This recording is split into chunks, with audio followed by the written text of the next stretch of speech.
नमस्कार साथियों, फार्मा गुरु के इस ऑनलाइन प्लेटफॉर्म पर मैं नितिन शर्मा आपका एक बार फिर हार्दिक स्वागत करता हूं। दोस्तों, जैसा कि कल यानी कि 11 फरवरी को हमारी माननीय उप मुख्यमंत्री दिया कुमारी जी ने राजस्थान के लिए और राजस्थान प्रदेश वासियों के लिए एक बजट की घोषणा की थी। अब इस घोषणा में सबसे बड़ी जो कावियात ये चल रही थी हमारे और आपके बीच में, यानी जो फार्मेसी प्रोफेशन से जुड़े हुए हैं यानी पैरामेडिकल से जो संबंधित है, उन सब में एक चीज रही कि हमारे लिए कोई वैकेंसी की घोषणा होने वाली है यार, ये वो तमाम सारी तरह की कावियात चल रही थी, परंतु एक भी पूरी नहीं हो पाई। अब बच्चों के बीच में मन में ये सवाल उठ रहा है और मेरे पास इतने मैसेजेस आए हुए हैं, इतने, मैं सुबह से आज कहीं व्यस्त था और मैं इनके जवाब दे नहीं पाया, तो मैंने सोचा एक एक बच्चे के लिए जवाब देना मुश्किल होता है। मैंने रात लेट नाइट तक इस बजट को मैंने ठीक ढंग से एनालिसिस किया और मुझे लगा कि इसमें तो बहुत सारी संभावनाएं नजर आ रही है। मुझे ऐसे लगा कि इसमें तो वैकेंसीज भी नजर आ रही है, परंतु बच्चों को क्यों नहीं नजर आई मुझे नहीं पता। परंतु आप अगर हमारे लास्ट तक इस वीडियो में बने रहेंगे और चैनल को सब्सक्राइब कर लेंगे, दोनों काम करने जरूरी हैं, तो फिर आपको दुरुस्त जानकारी मिल जाएगी। और दोस्तों, मैं आपको बता दूं कि इस बजट में क्या कैसे रहा, ये आपके सामने है राजस्थान सरकार का 2026 का, और श्रीमती दिया कुमारी उप मुख्यमंत्री वित्त विभाग इन्हीं के पास है बजट जो भाषण है, और 11 फरवरी को रहा, फाल्गुन कृष्ण ये सब कुछ दिया हुआ है। हम इस पे ज्यादा देर ना करते हुए बीच में थोड़ा सा एडवर्टाइजमेंट कर देते हैं। डिस्क्रिप्शन में दोस्तों हमारी ऐप का लिंक है, प्लस हमारे टेलीग्राम चैनल का लिंक है, और अगर दोनों ही आपको नहीं मिल रहे हैं तो आप मुझे इस नंबर पर हाय लिखकर और अपना नाम लिख देना। दोस्तों, आपको 3-4 लिंक मिलेंगे, वो ज्वाइन कर लेना। बाकी अगर कंटेंट के बारे में जानकारी चाहिए तो आप मुझसे इस नंबर पे पूछ सकते हैं। अभी हम आगे चलते हैं और सीधा मैं दोस्तों पहुंचता हूं कहां पे, हम पहुंचते हैं 60 पेज पर। हम पहुंच गए हैं 60 पेज पर दोस्तों, और यहां पर आप देखोगे ये है हमारा 61 पेज। ठीक है, अब ये 62 पेज है। 62 पेज पे मैं आपके सामने एक नजर आ रही होगी, और मैं बताता हूं संभावनाएं कैसे निकलती है। नंबर 2 पॉइंट है, ये चिकित्सा विभाग का जो है ये पैराग्राफ चल रहा है। चिकित्सालयों में दवा काउंटर पर प्रतीक्षा समय में कमी लाने तथा आमजन को सुव्यवस्थित व सुविधाजनक तरीके से दवाइयां उपलब्ध कराने के लिए चरणबद्ध रूप से 500 अतिरिक्त, मेरे शब्दों पे जाना, मैंने नहीं लिखा, ये डिपार्टमेंट ने लिखा है, चिकित्सा विभाग के और वित्त विभाग ने लिखा है, 500 अतिरिक्त ड्रग डिस्ट्रीब्यूशन काउंटर स्थापित किए जाएंगे। और एक बात बताओ, अगर इन्होंने ये कहा है कि 500 डीडीसी आने वाली है, इसको कहते हैं डीडीसी, है ना, 500 अगर डीडीसी आएगी तो इन 500 डीडीसी पे एक बात बताओ मुझे, क्या यहाँ पे कोई पियोन काम करने वाला है, या फिर यहाँ पे जो आदमी रीट की परीक्षा पास करके आएगा क्या वो इस डीडीसी को संभालेगा? क्या मैं आपसे ये सवाल करूं कि जो फर्स्ट ग्रेड का पेपर पास करके आएगा वो इस डीडीसी को संभालेगा?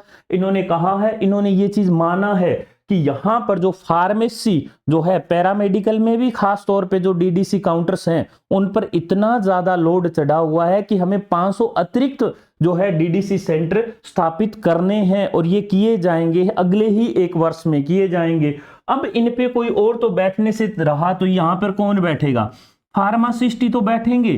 तो नंबर 1 बात काव्याद ये चल रही है कि भाई साहब, नंबर 1 500 सीटें तो हमारी कंफर्म हुई, और ये इन्होंने कहा है अतिरिक्त, यानी कि जो वर्तमान में जो प्रेजेंट में जो वैकेंसीज के अलावा जितनी डीडीसी चल रही है, प्लस में 500 और नई जुड़ने वाली है, तो इन डीडीसी को संचालित करने के लिए भी 6826 पदों की तो डिमांड चल रही है। ऊपर से सरकार कह रही है 500 डीडीसी और कर लेंगे, तो इसमें 500 फार्मासिस्ट तो और चाहिए ना। इन दोनों को मिलाकर ये लगभग, अगर मैं बात करूं तो ये क्या हो गया, 7326 7326 के आसपास फार्मासिस्ट की जो रिक्वायरमेंट नजर आ रही है। सरकार खुद मान रही है, ये बात मैं नहीं कह रहा ना आप कह रहे हैं, सरकार कह रही है 500 डीडीसी एक्स्ट्रा हमें लेकर आनी है, तो 500 फार्मासिस्ट चाहिए होंगे। आप लॉजिक को समझने की कोशिश करो, ऊपर से डीडीसी कितनी है, 6826 पद है। अब इन दोनों को मिलाकर 7326 डीडीसी में अभी रिक्वायरमेंट चल रही है, इतनी वर्तमान में वित्त विभाग के पास फाइल गई हुई है। मैं कुछ नहीं कह रहा हूं, ये जो फाइल है यहां पर पहुंची है, 500 ये कह रहे हैं और लेकर आएंगे, ये दोनों मिलाकर 7326 पद होते हैं।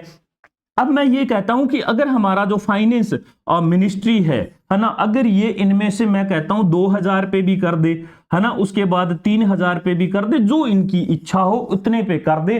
परंतु जितने भी ये होंगे इनमें से 500 तो सीधे डायरेक्ट जो न्यू डीडीसी बनेगी उन पर जाएंगे, और बाकी की मान लेते हैं 3000 वैकेंसी आती है तो बाकी के जो 2500 हैं वो इसमें पद भरे जाएंगे। ये बात तय हो चुकी है और इसी बजट के माध्यम से हो चुकी है। पेज नंबर 62 है भाई साहब, देख लेना। अगर आपको ना मिले तो हमारा टेलीग्राम चैनल तैयार है, फार्मा गुरु 9, और इसको आप जाकर सर्च कर लो। इस पर मैं बजट शेयर कर रहा हूं 62 पेज नंबर पे। अब देखो दूसरी तरफ क्या चल रहा है। दूसरी तरफ मैं अगर आपको बताऊं कि भैया इसमें डॉक्टर डिजिटल डेस्क भी आ रहा है ना, रेफरल आउटडोर की भी सुविधा है, इंटीग्रेटेड राज स्वास्थ्य ऐप भी है, और इसके अलावा इन्होंने क्या है कि मुख्यमंत्री आरोग्य योजना के तहत मां नाम से एक इनका प्रोग्राम है, उसको भी ये सुदृढ़ करने वाले हैं। डीएनबी के कोर्स भी प्रारंभ किए जाएंगे। परंतु हम सीधा डायरेक्ट आते हैं मुद्दे की बात पर। क्या इसमें लिखा है, राजमेश के अधीन संचालित चिकित्सा महाविद्यालयों। चिकित्सा महाविद्यालयों का मतलब क्या कह रहे हैं, ये कह रहे हैं मेडिकल कॉलेजेस की बात कर रहे हैं, और मेडिकल कॉलेजेस मोदी जी के आने के बाद हर एक डिस्ट्रिक्ट में एक हो चुका है। अगर मैं अब कहूं 41 डिस्ट्रिक्ट है, अभी अगर देखे जाए तो 41 डिस्ट्रिक्ट है में जूनियर रेजिडेंट के 608 पद जो है सृजित किए जाएंगे, यानी नए होंगे। तो ठीक है, ये तो डॉक्टर साहब की बात हो गई। साथ ही नर्सिंग, पैरामेडिकल तथा ये सपोर्ट स्टाफ के लगभग 4000 कर्मी को कॉन्ट्रेक्चुअल हायरिंग रूल CHR के तहत, है ना, अगर हम कहें CHR और इसी को आगे चलकर हम 2022 वाला पढ़ते हैं CSR, तो ये तो हायरिंग रूल होते हैं और ये सर्विस रूल होते हैं। यानी हायर इनके तहत किया जाएगा और परमानेंट कब किया जाएगा कब नहीं किया जाएगा वो CSR के तहत किया जाता है। फिलहाल ये कह रहे हैं हायरिंग रूल के तहत लिए जाएंगे।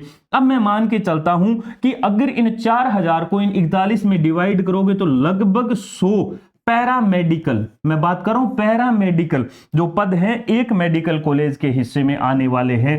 तो इसमें क्या रहेगा, हम एक ये बात मान के चलते हैं कि इसमें से चलो मान लेते हैं कि 40 to 50 जो होगा वो मान के चलते हैं नर्सिंग ऑफिसर हो गए, GNM हो गए, इनकी बात कर रहे हैं। इसके बाद दूसरी तरफ देखा जाए सपोर्ट स्टाफ में, है ना, पियोन भी होता है ना, उसके बाद जो लैब टेक्नीशियन होता है वो भी होता है, रेडियोग्राफर की हेल्पर जो होते हैं वो भी होते हैं, ECG हेल्पर भी होता है, बहुत सारे तमाम तरह के।